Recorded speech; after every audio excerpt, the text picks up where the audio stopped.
So ನಮಸ್ಕಾರ YouTube ಎಲ್ಲರೂ ಹೇಗಿದ್ದೀರಾ? ನಾನಂತೂ ಸೂಪರ್ ಆಗಿದ್ದೀನಿ.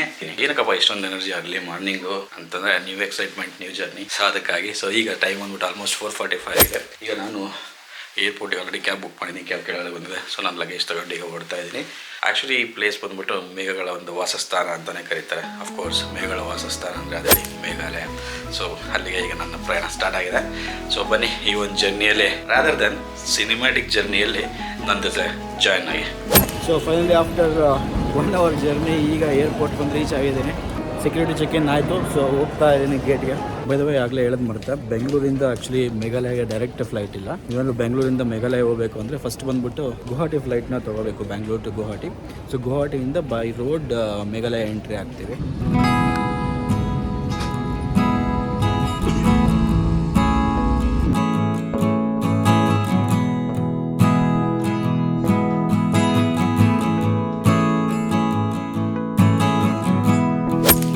ಸೂಪರ್. ಈಗ ಜಸ್ಟ್ ಗುವಾಹಟಿ ರೀಚ್ ಆದ.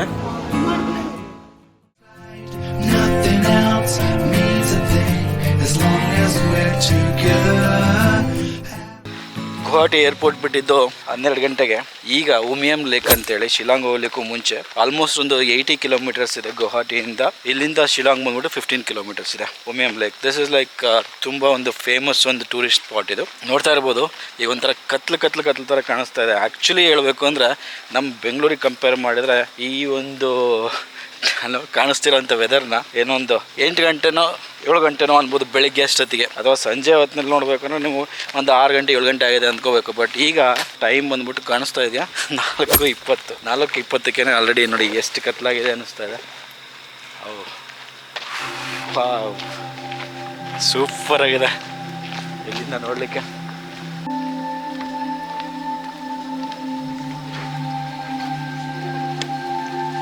ಆ್ಯಕ್ಚುಲಿ ಈ ಉಮಿಯಂ ಲೇಕ್ ಬಂದ್ಬಿಟ್ಟು 1960s ಬಿಲ್ಟ್ ಆಗಿರೋವಂಥದ್ದು. ನಾನು ಏನಕ್ಕೆ ಬಿಲ್ಟ್ ಆಗಿರೋದು ಅಂತ ಹೇಳ್ತಾ ಇದ್ದೀನಿ ಅಂದರೆ, ಇದು ನ್ಯಾಚುರಲ್ ಫಾರ್ಮ್ ಆಗಿರೋಂಥ ಲೇಕ್ ಅಲ್ಲ, ಇದು ಮ್ಯಾನ್ ಮೇಡ್ ಲೇಕ್ ಇದೆ. ಆ್ಯಕ್ಚುಲಿ ಇದನ್ನ ಏನಕ್ಕೆ ಮಾಡಿದ್ರು ಅಂತಂದರೆ, ಅಸ್ಸಾಂ ಹೈಡ್ರೋ ಎಲೆಕ್ಟ್ರಿಸಿಟಿಗೋಸ್ಕರ ಈ ಒಂದು ಪ್ರಾಜೆಕ್ಟ್ನ ತೊಗೊಂಡಿದ್ದು ಉಮಿಯಂ ಲೇಕು.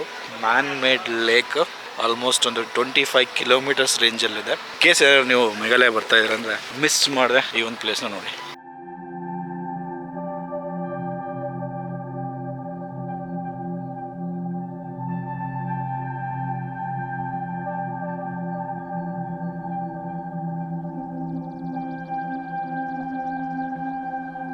ಸೊ ನೋಡಿದ್ರಲ್ಲ, ಅದಾಗಿತ್ತು ಡ್ರೋನ್ ಶಾಟ್. ಬಟ್ ತುಂಬ ಕತ್ಲಾಗಿರೋದ್ರಿಂದ ಆ್ಯಕ್ಚುಲಿ ಸರಿಯಾಗಿ ಕಾಣಿಸ್ತಾ ಇಲ್ಲ ಅನ್ನೋದು ಕೂಡ ಗೊತ್ತಿಲ್ಲ ನನಗೆ. ನೋಡಬೇಕು ರೇಟಿಂಗಲ್ಲಿ ಯಾವ ಥರ ಬರುತ್ತೆ ಅಂತ ಹೇಳ್ಬಿಟ್ಟು. ಬಟ್ ಬ್ಯೂಟಿಫುಲ್ ಆಗಿದೆ. ಆ್ಯಕ್ಚುಲಿ ನೀವೇನು ಉಮಿಯಂ ಲೇಕ್ ಬಂದರೆ ಇಲ್ಲೊಂದು ಆರ್ಚಿಡ್ ಲೇಕ್ ರೆಸಾರ್ಟ್ ಅಂತ ಹೇಳ್ಬಿಟ್ಟು ಒಂದು ಪ್ಲೇಸ್ ಇದೆ. ಸೊ ಅವರೇನು ಅಂತಂದರೆ ಇಲ್ಲಿ ವಾಟರ್ ಸ್ಪೋರ್ಟ್ಸ್ ಕೂಡ ಕಂಡಕ್ಟ್ ಮಾಡ್ತಾರೆ. ಸೊ ಗುವಾಹಟಿಯಿಂದ ಈಗ ಉಮಿಯಂ ಲೇಕ್ ಆಯಿತು. ಈಗ ಉಮಿಯಂ ಲೇಕಿಂದ ನಮ್ಮ ಶಿಲಾಂಗ್ಗೆ ಹೋಗ್ತಾ ಇದ್ದೀವಿ. ಆಯ್ತು, ಗುಡ್ ಈವ್ನಿಂಗ್. ಚೆಕ್ ಇನ್ ಆಯಿತು. ಇದೇ ನನ್ನ stay for next 4 to 5 days. Actually ಮಲ್ಕೊಂಬಿಡೋಣ ಅನ್ನಿಸ್ತಾ ಇತ್ತು, ತುಂಬ ಟೈರ್ಡ್ ಆಗಿತ್ತು. ಬಟ್ ಬೇಡ ಅಂತ ಹೇಳ್ಬಿಟ್ಟು ಹೆಂಗಿದ್ರು ಬಂದಿದ್ದೀವಲ್ಲ. ಟೈಮ್ ಇನ್ನೂ ಕೇಳಿದ್ರೆ ಆಶ್ಚರ್ಯ ಆಗ್ತಿತ್ತು, 7:30 ಆಗಲೇ ಒಂಥರ ಏನೋ ಒಂದು 10-10:30 ಆಗಿರೋ ಥರ ಕಾಣಿಸ್ತಾ ಇದೆ. ಈಗ ಸಿಕ್ಕಾಪಟ್ಟೆ ಚಳಿ ಇದೆ. ಈಗ 6:50 ಟೈಮು, 12 ಡಿಗ್ರಿ ಸೆಲ್ಸಿಯಸ್ ಇದೆ ಇಲ್ಲಿ. ಬೇರೆ ನಾನೀಗ ಹೋಗ್ತಿರೋಂಥದ್ದು ಪೊಲೀಸ್ ಬಜಾರ್ ಅಂತೇಳಿ, ಒಂಥರ ಚಿಕ್ಕಪೇಟೆ ಮತ್ತು ನಮ್ಮ KR ಪೇಟೆ ಕಾಂಬಿನೇಷನು. ಇಲ್ಲಿ ಮೋಸ್ಟ್ ಜಾಸ್ತಿ ಸಿಗ್ತಾ ಇರೋದೇನು ಅಂತಂದರೆ ನನ್ನ ಪ್ರಕಾರ ವಿಂಟರ್ಗೆ ಬೇಕಾಗಿರೋಂಥ ಕ್ಲಾತ್ಸು. ಸ್ವಲ್ಪ ಮುಂದೆ ಬರ್ತಾ ಇದ್ರೆ ಒಂಥರ ಕಮರ್ಷಿಯಲ್ ಸ್ಟ್ರೀಟ್ ವೈಬ್ಸ್ ಎಲ್ಲ ಕಾಣಿಸ್ತಾ ಇದೆ. ಇದಾಗಿತ್ತು ನನ್ನ ಡೇ 1 ಜರ್ನಿ ಮೇಘಾಲಯದಲ್ಲೇ, ಗುವಾಹಟಿಯಿಂದ Umiam lake. Keep watching, keep loving. ಇವತ್ತು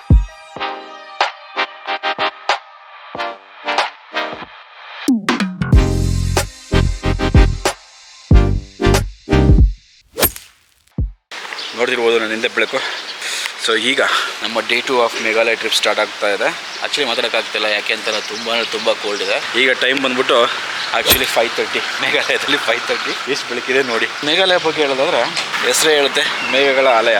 one of the biggest city in Meghalaya is Shillong. ಯಾಕಂದರೆ ಇದು ಕ್ಯಾಪಿಟಲ್ ಸಿಟಿ, ತುಂಬ ಪಾಪ್ಯುಲೇಟೆಡ್ ಸಿಟಿ ಕೂಡ ಈ ಒಂದು ಶಿಲಾಂಗು. ಈ ಶಿಲಾಂಗ್ ಬಂದ್ಬಿಟ್ಟು ಮುಂಚೆ ಅಸ್ಸಾಂನ ಕ್ಯಾಪಿಟಲ್ ಸಿಟಿ ಆಗಿತ್ತು. ಯಾವಾಗ ಬ್ರಿಟಿಷರ್ಸ್ನವರು ಇಂಡಿಯಾನ ರೂಲ್ ಮಾಡ್ತಾ ಇದ್ರು, ಅಥವಾ ಬ್ರಿಟಿಷರ್ಸ್ನವರು ಇಂಡಿಯಾದಲ್ಲಿ ಇದ್ರು, ಆಗ ಈ ಒಂದು ಪ್ಲೇಸ್ ಶಿಲಾಂಗ್ ಬಂದ್ಬಿಟ್ಟು ಕ್ಯಾಪಿಟಲ್ ಸಿಟಿ ಆಗಿತ್ತು ಅಸ್ಸಾಂಗೆ. ಇದು ಮೇಘಾಲಯದ ಒಂದು ಬ್ರೀಫ್ ಹಿಸ್ಟ್ರಿ. ನನಗೆ ಅನ್ನಿಸ್ತು ಫಸ್ಟ್ ಮೇಘಾಲಯ ಬಗ್ಗೆ ಹೇಳ್ಬಿಟ್ಟು ಆಮೇಲಿಂದ ಶಿಲಾಂಗ್ ಬಗ್ಗೆ ತಿಳ್ಕೊಳ್ಳೋಣ ಅಂತೇಳಿ ಒಂದೆರಡು ಡ್ರೋನ್ ಶಾಟ್ಸ್ ನೋಡ್ಕೊಂಡ್ಬಿಟ್ಟು ಬರೋಣ ಶಿಲಾಂಗ್ ಸಿಟಿದು.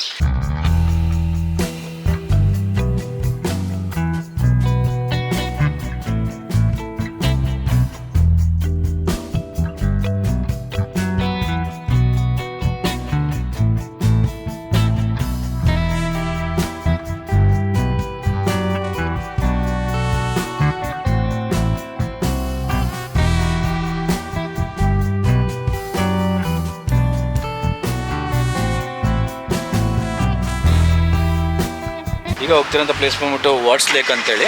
ಈ ವಾಟ್ಸ್ ಲೇಕ್ ಬಂದ್ಬಿಟ್ಟು ಹೆಸರು ಹೇಳುತ್ತಲ್ವ lake. So one of the tourist attraction ಶಿಲಾಂಗಲ್ಲಿ. ಇಲ್ಲಿ ಆ್ಯಕ್ಚುಲಿ ಬೋಟಿಂಗ್ ಎಲ್ಲ ಇದೆ, ಟೂರಿಸ್ಟ್ ಅಟ್ರಾಕ್ಷನ್ ಕೂಡ ಇದು, ಸೆಂಟರ್ ಆಫ್ ದ ಶಿಲಾಂಗ್ ಇದು. ಬನ್ನಿ ಒಳಗಡೆ ಹೋಗಲ್ಲ.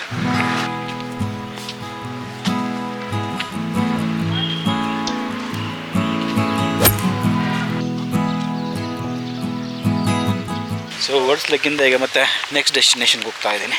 ಸೊ ಶಿಲಾಂಗ್ ಸಿಟಿಯಲ್ಲಿ ನೆಕ್ಸ್ಟ್ ಮೇಜರ್ ಅಟ್ರಾಕ್ಷನ್ ಅಂತಂದರೆ ಶಿಲಾಂಗ್ ಪೀಕ್ ಪಾಯಿಂಟು. ಈ ಒಂದು ಶಿಲಾಂಗ್ ಪೀಕ್ ಪಾಯಿಂಟ್ ಬಂದ್ಬಿಟ್ಟು 10 ಕಿಲೋಮೀಟರ್ಸ್ ಇದೆ ಶಿಲಾಂಗ್ ಸಿಟಿಯಿಂದ.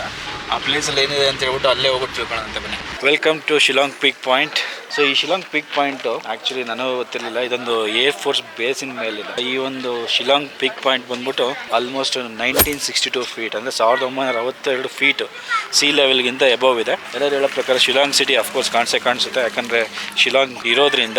ಬೇರೆ ಈ ಪ್ಲೇಸಲ್ಲಿ ಏನಕ್ಕೆ ಅಷ್ಟೊಂದು ಇಂಪಾರ್ಟೆಂಟು ಅಂತಂದರೆ ಯು ಶಿಲಾಂಗ್ ಅಂತ ಹೇಳ್ಬಿಟ್ಟು, ಶಿಲಾಂಗ್ ಅಲ್ಲ ಶುಲಾಂಗ್ ಅಂತ ಹೇಳ್ಬಿಟ್ಟು ಒಂದು ದೇವರಿದೆ ಅಂತ ಹೇಳ್ತಾರೆ. ಆ ಒಂದು ದೇವರಿನ ಒಂದು ಹೆಸರಿಂದನೇ ಈ ಒಂದು ಪ್ಲೇಸಿಗೆ ಶಿಲಾಂಗ್ ಅಂತೇಳಿ ಹೆಸರು ಬಂದಿದೆ ಈ ಒಂದು ಸಿಟಿಗೆ ಅಂತ ಕೂಡ ಹೇಳ್ತಾರೆ.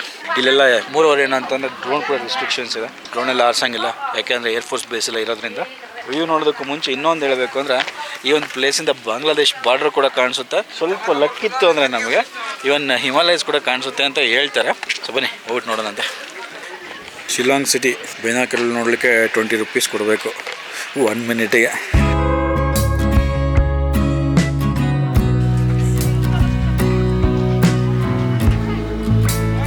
Shillong city Shillong pick ಪಾಯಿಂಟಿಂದ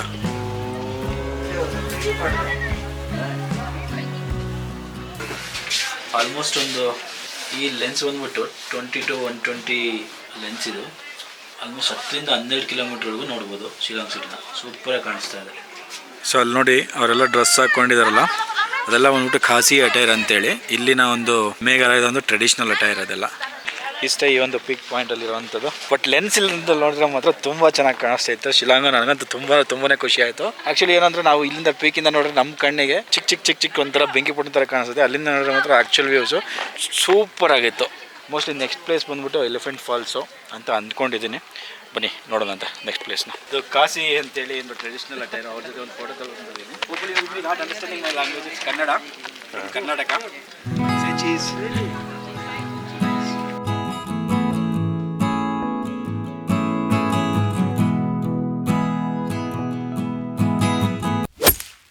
welcome to elephant falls.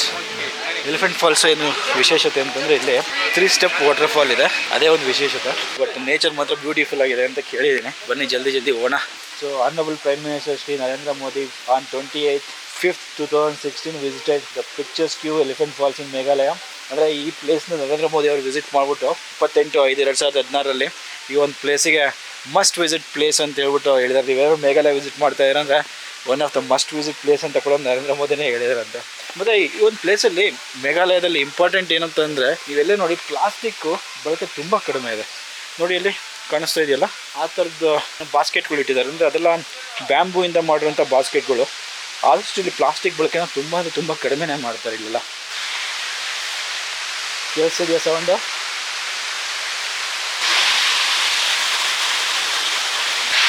ಇದೇ ಫಸ್ಟ್ ಫಾಲ್ಸ್. 3 ಸ್ಟೆಪ್ಪಲ್ಲಿ ನೀರು ಬೀಳ್ತಾ ಇದೆ ಫಸ್ಟ್ ಮೊದಲಿಂದ. Then it is going. So ಈ ಫಾಲ್ಸ್ ಬಗ್ಗೆ ಹೇಳೋದಾದ್ರೆ ಈ ಒಂದು ಎಲಿಫೆಂಟ್ 3 ಸ್ಟೆಪ್ಸ್ ಇರುವಂಥ ಒಂದು water fall, 3 steps water fall ಅಂತೇಳಿ.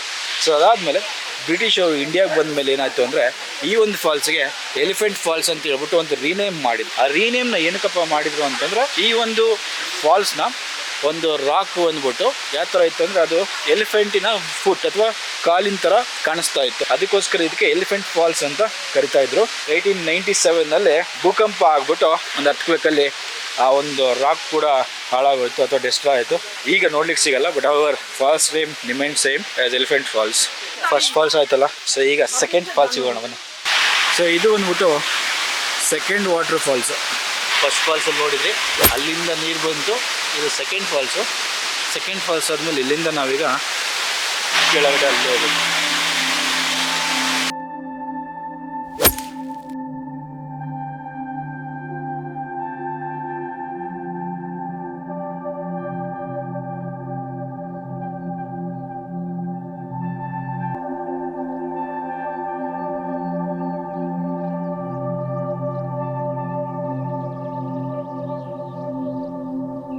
ನೋಡಿದ್ರಲ್ಲ ಎಲಿಫೆಂಟ್ ಫಾಲ್ಸ್ದು ವ್ಯೂ. ಸೊ ಸೂಪರಾಗಿ ಬಂದಿದೆ. ಆ್ಯಕ್ಚುಲಿ ಹೇಳ್ಬೇಕಂದ್ರೆ ನಾನು ಇಷ್ಟು ದಿನ ಏನು ಡ್ರೋನ್ ಶಾಟ್ಸ್ ನೋಡಿರೋ ನನ್ನ ಚಾನಲಲ್ಲಿ ಎಲ್ಲದಕ್ಕಿಂತ ಇದೊಂದು ಸ್ವಲ್ಪ ರಿಸ್ಕಿ ಶಾಟ್ ಆಗಿತ್ತು. ಸೊ ಇದಾಗಿತ್ತು ಒಂದು ಎಲಿಫೆಂಟ್ ಫಾಲ್ಸು. ನಾನಂತೂ ತುಂಬಾ ಎಕ್ಸೈಟ್ಮೆಂಟ್ ಆಗಿದೆ. ಎಸ್ಪೆಷಲಿ ನಿಮಗೆಲ್ಲ ಗೊತ್ತಿದೆ, ನೀರು ಕಂಡ್ರೆ ನಾನು ತುಂಬಾ ಎಕ್ಸೈಟ್ಮೆಂಟ್ ಆಗ್ತೀನಿ ಎಸ್ಪೆಷಲಿ. ಸೊ ಈ ಒಂದು ಎಲಿಫೆಂಟ್ ಫಾಲ್ಸಿಂದ ಈಗ ನೆಕ್ಸ್ಟ್ ಹೋಗ್ತಿರೋದು ತುಂಬಾ ಒಂದು ವಿಶೇಷವಾದಂಥ ಸ್ಥಳ. ಆ ಸ್ಥಳ ಯಾವುದು ಅಂತಂದ್ರೆ ಏರ್ಫೋರ್ಸ್ ಮ್ಯೂಸಿಯಮು. ಬನ್ನಿ ಆ ಒಂದು ಏರ್ಫೋರ್ಸ್ ಮ್ಯೂಸಿಯಮ್ ಹೋಗ್ಬಿಟ್ಟು ಹೇಗಿದೆ ಆ ಒಂದು ಏರ್ಫೋರ್ಸ್ ಮ್ಯೂಸಿಯಮ್ ಅಂತ ನೋಡೋಣ ಅಂತ. ಮೋಸ್ಟ್ ಪ್ರಾಬಲಿ ಅಲ್ಲಿ ರಿಸ್ಟ್ರಿಕ್ಷನ್ಸ್ ಇರ್ಬೋದು ಅಂತ ಅಂದ್ಕೊಂಡಿದ್ದೀನಿ ವೀಡಿಯೋಸ್ಗೆ. ಆದಷ್ಟು ಟ್ರೈ ಮಾಡ್ತೀನಿ ಕವರ್ ಮಾಡಲಿಕ್ಕೆ, ಆಯಿತಾ.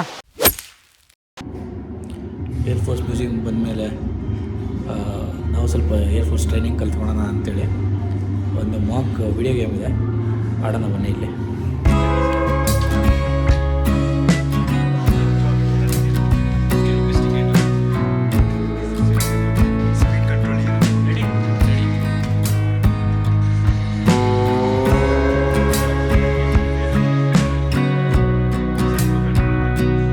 ಸೂಪರ್ ಆಗಿತ್ತು.